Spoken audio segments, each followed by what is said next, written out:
always been fascinated by how a single element could be interestingly investigated and used so that it can be explored and then eventually be expanded so that it becomes the entire element, the most important element, the soul of a piece of architecture. In this case, this building called T-Site is designed by a pair of architects from UK originally, but they were based in Japan many years back.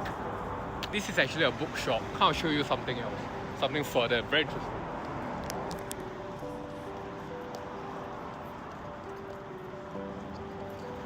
Tsutaya Books is one of the more prominent book retailers in Japan. I mean, they're all around Tokyo and in some other precincts in Japan.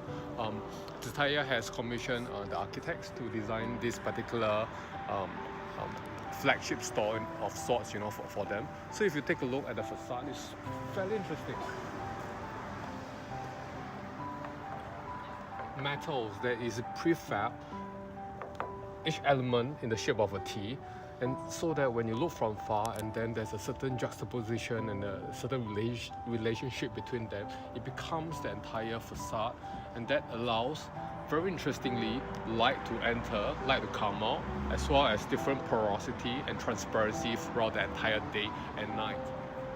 So this is a good example of what we really feel about certain elements, small, no doubt, but when it's being rigorously investigated, it can be fully explored to a huge extent, and that becomes really the soul of a particular piece of design in a building.